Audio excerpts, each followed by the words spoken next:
Assalamualaikum warahmatullahi wabarakatuh. Bapak dan Ibu guru hebat, Bapak dan Ibu guru luar biasa. Perkenalkan, saya Muhammad Fathul Aziz SPD, calon guru Perak Angkatan 2 Kabupaten Lombok Barat. Sekarang bertugas di SMP Negeri 2 Gunung Sari. Saya mengajar di kelas 8 dan kelas 9 mata pelajaran Bahasa Indonesia. Kali ini saya akan membagikan aksi nyata saya untuk modul 2.2 tentang pembelajaran sosial emosional dan di dalamnya ada pembelajaran berdiferensiasi. Sebelum melakukan aksi nyata, saya telah menyusun rencana pelaksanaan pembelajaran dengan mengakomodir kebutuhan peserta didik, baik itu dari segi konten atau segi isi dari pembelajarannya, juga dari segi cara penyampaiannya, proses, dan juga dari segi tagihan produk yang diminta kepada peserta didik. Berikut RPP tersebut. Rencana pelaksanaan pembelajaran Satuan Pendidikan SMP Negeri 2 Gunung Sari untuk semester ganjil di kelas 9B, mata pelajaran Bahasa Indonesia, tema teks laporan percobaan. A. Kompetensi dasarnya untuk 3.1 menelaah struktur dan kebahasaan dari teks laporan percobaan yang didengar, atau di 4.1-nya menyajikan tujuan, bahan atau alat, langkah, dan hasil dalam laporan percobaan baik secara lisan maupun secara tertulis. Tentu dengan memperhatikan kelengkapan data, struktur, aspek kebahasaan, dan aspek lisannya. Pada bagian tujuan pembelajaran, peserta didik diharapkan mampu menelaah struktur dan kebahasaan dari isi teks percobaan yang didengar atau dibaca. Untuk tujuan pembelajaran yang kedua, peserta didik diharapkan mampu menyajikan tujuan, bahan atau alat, langkah, dan hasil dalam laporan percobaan baik secara tulis maupun secara lisan, dengan memperhatikan kapan data, struktur, aspek kebahasaan, dan aspek lisan dengan baik. Sumber belajarnya, kemudian kegiatan pembelajarannya. Nah, di sini saya telah mencoba memasukkan unsur. Pada bagian pendahuluan, yang pertama, guru membuka pelajaran dengan mengucap salam, menyapa, dan menanyakan kabar siswa.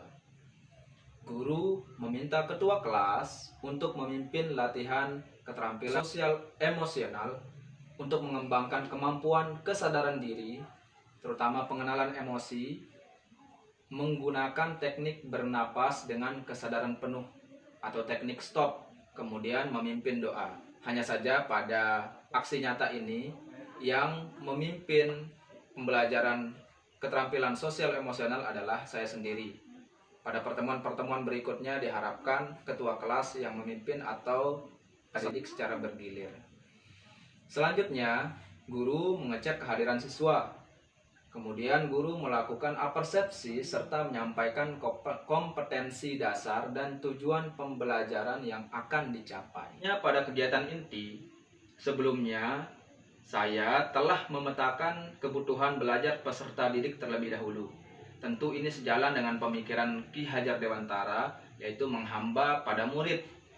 Sejalan juga dengan budaya Sasak yang meninggikan derajat anak.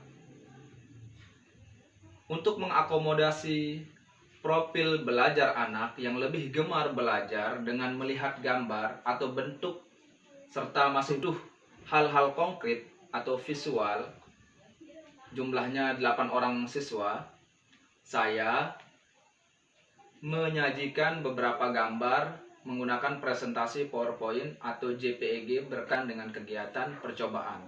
Kemudian peserta didik mengidentifikasi gambar-gambar yang saya sajikan. Selanjutnya peserta didik diminta untuk menanggapi gambar-gambar yang disajikan tersebut. Untuk mengakomodasi peserta didik yang lebih gemar belajar dengan mendengar dan juga yang belum lancar membaca atau auditori, ini jumlahnya 3 orang, saya menjelaskan secara klasikal atau ceramah tentang definisi dan tujuan dari teks laporan percobaan. Kemudian nanti peserta didik memberi tanggapan atau telaah terhadap penjelasan yang saya berikan. Terakhir, untuk mengakomodasi profil belajar peserta didik yang lebih gemar belajar dengan gerakan atau kinestetik, saya membagikan beberapa teks yang terpotong atau terpenggal, kemudian memberi setiap peserta didik sticky note untuk mereka cocok-cocokkan teks mana sesuai baik dari pernyataan umumnya dengan bagian uraiannya. Kemudian saya mengelompokkan peserta didik berdasarkan lembar yang telah ia tulis terlebih dahulu tentang hal apa yang ingin mereka lakukan percobaan. Jadi peserta didik menulis terlebih dahulu, kemudian saya kumpulkan, kemudian saya pertimbangkan juga kedekatan rumah mereka dan kecepatan belajar mereka untuk kemudian menjadi satu kelompok dan mengerjakan tugas. Nanti tugas yang telah ia kerjakan, tagihan dari produk yang mereka kerjakan itu boleh dalam bentuk tulisan atau dalam bentuk rekaman video. Tentu harus mengandung konten, yaitu pernyataan umum dan uraian sesuai dengan struktur dari teks laporan percobaan. Pada bagian penutup, saya bersama peserta didik menyimpulkan materi yang telah dipelajari pada hari itu. Kemudian saya menyampaikan gambaran materi pada pertemuan berikutnya. Terakhir, untuk melatih kemampuan keterampilan sosial emosional, terutama untuk pengelolaan diri, pengelolaan emosi, dan fokus, saya meminta peserta didik untuk mengeluarkan buku jurnal mereka, kemudian menjawab pertanyaan apa yang menarik yang telah mereka alami sepanjang pembelajaran, kemudian apa hal baru yang mereka ketahui, kemudian apa yang berubah dalam perasaan dan pikiran mereka, dan terakhir apa yang ingin mereka pelajari pada pertemuan-pertemuan berikut. Sebagai penutup, saya meminta ketua kelas untuk memimpin doa. Adalah rencana pelaksanaan pembelajaran yang telah saya susun sebelum melaksanakan aksi nyata. Pada kenyataannya, ketika melakukan aksi nyata, ada beberapa kendala yang saya hadapi, terutama untuk melakukan diferensiasi proses. Ketika hendak menggunakan LCD, ternyata cok untuk LCD-nya tidak dapat digunakan. Sehingga saya melaksanakan pembelajaran, menyampaikan materi secara klasikal, dan untuk mengakomodir peserta didik yang belajar dengan visual, saya memberi mereka melihat laptop secara langsung.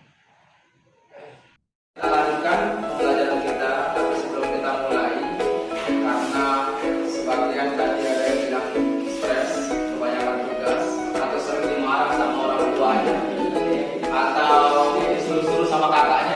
Oke, supaya kalian bisa lebih tenang dan lebih fresh, kita latihan mengenali emosi supaya tidak cepat marah. Takutnya nanti dikit-dikit jadi marah karena capek. Kita akan belajar mengelola emosi. Caranya adalah teknik stop. Teknik stop itu kita hentikan kegiatan apapun yang sedang kalian kerjakan. Kemudian nanti kita akan tarik nafas, tahan, perhatikan pergerakan udara yang masih kemudian ke perutnya, nanti perutnya dirasa keluarkan dari mulut. Bisa? Kita coba ya. Coba semuanya duduk tegak. Ini kalian bisa lakukan kapanpun kalian merasa aduh capek, pusing, mau marah. Coba hentikan dulu kerjaannya apapun. Tarik nafasnya panjang, hembuskan diri pelan-pelan dengan mulut. Rasa perubahan perutnya ya. Kemarin sudah Pak Guru beri tugas, beberapa sudah mengumpulkan tentang memberi pernyataan umum pada penggalan-penggalan teks. Ada yang masih struktur kebahasaan dari teks laporan umum dan uraian. Ini Pak Guru sudah siapkan PowerPoint-nya, tapi coknya sekarang Pak Guru akan memberi kalian tugas untuk membuat percobaan sederhana dan laporkan. Caranya adalah tulis masing-masing ingin melakukan percobaan apa. Nanti kalian sudah menentukan sendiri apa yang ingin kalian lakukan percobaannya.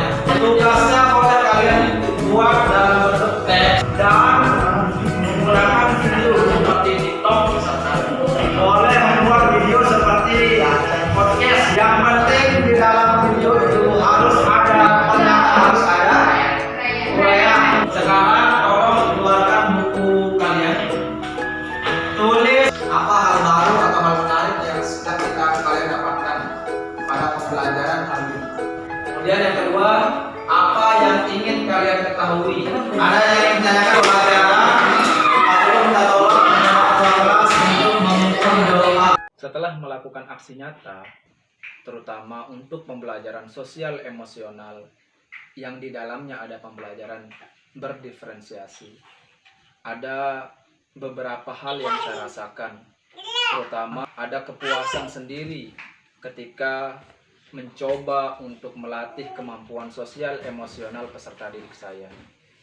Mereka juga merasa lebih bersemangat. Kelas B, jadi Pak Guru sudah setahun inilah ajar kalian ya, baik daring maupun luring, sempat kita tatap muka. Nah, pasti ada hal-hal yang perlu Pak Guru tingkatkan supaya kalian bisa lebih baik dalam belajar, lebih senang belajar. Apa yang Pak Guru, apa yang sudah baik menurut kalian, kalian minta tolong kalian sampaikan. Apa yang belum baik, yang perlu Pak Guru tingkatkan, minta tolong disampaikan ya. Satu-satu atau sama-sama nih? Satu-satu ya? Sama-sama ada, Pak. Iya, enggak apa-apa. Kira-kira apa yang sudah baik menurutmu? Satu-satu sudah baik, apa ya? Boleh sama, boleh beda. Apa yang sudah baik kira-kira? Enggak apa-apa. Udah bagus dah Pak, cara mengajarnya itu. Oke, apanya yang cukup baik? Caranya menjelaskan. Bebas ya, nggak perlu bagus-bagus, harus sesuai kenyataan. Menjelaskan, terus sudah bagus sih Pak, udah cukup bagus. Jangan karena ada Pak Guru nih dibagus-bagusin. Boleh harus jujur, Bener Pak, udah bagus. Oke, apa lagi? Udah bagus sih. Udah bagus. Apa yang perlu ditambah? Apa yang perlu ditingkatkan? Wah, kalau tegas Dalam pelajarannya sih cukup bagus, Pak gurunya jelasin gimana ya. Pokoknya bagus lah Pak, ada permainannya juga. ya gitu. seru, Oke, seru Pak. seru ya, ada permainan. Ya, Lebih tegas tadi katanya. Di sisi apa misal gitu, Jangan seru. supaya jangan terlalu ribut misal gitu. Iya. Oke, boleh. Apa lagi kira-kira? Tapi jangan sih terlalu tegas sekali.